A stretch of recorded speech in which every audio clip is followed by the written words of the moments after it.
They're gonna have like maggots coming out their eyes and dirt on their face and all slimy, right? And so when the loan comes back, the loan is like a zombie because it's got all this fungus that's grown on it in the form of interest and penalties and fees to the point where you don't recognize it anymore, right? So that original 20,000 that was allegedly written off comes back as a $70,000 loan that they have to repay, and then people get locked in. And what they do is they threaten you. They say, look, if you don't pay this loan, we're going to take your house.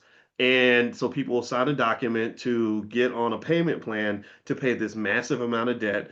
And so then they can package all these loans and sell them on Wall Street.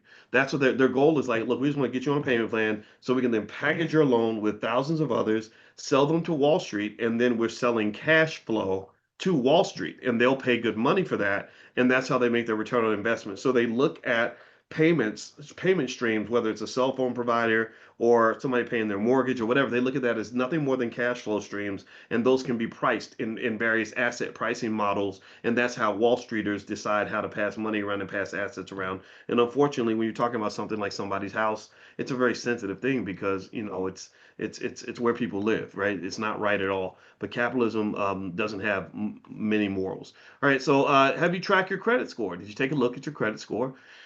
It's always best to just turn around and face it. Don't You ain't the first person to have bad credit, so don't feel bad. Don't be ashamed.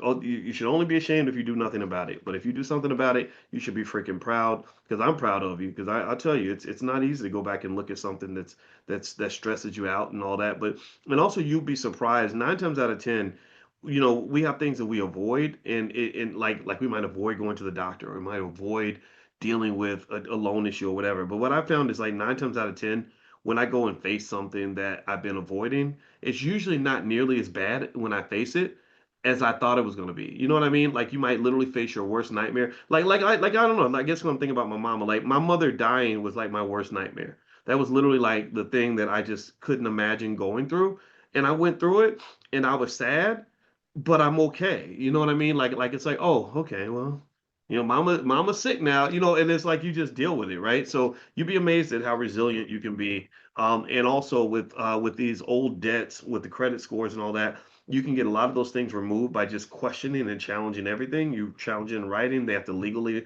confirm it. If they can't affirm it, they can remove it. And then also if you got a little cash, I personally would not, this is not investing advice, but this is a thought. I would not give them all my money, right? I would not make myself cash poor for anybody. But if you got some cash and you could put something on it, and they say, well, the debt is $3,000, I don't give them $3,000. I say, well, we could do a payment where I give you your payment plan where I give you $50 a month for the next 8 years or something. Or I can send you $500 right now, $800 right now, and you'd be amazed how many of them will take that lower payment because it's not, from what I've gathered. And some of you may know these things, so forgive me if I am telling you something you already know. It looks like Joyce hit bingo, so we're gonna finish up with Joyce. Congratulations, Joyce.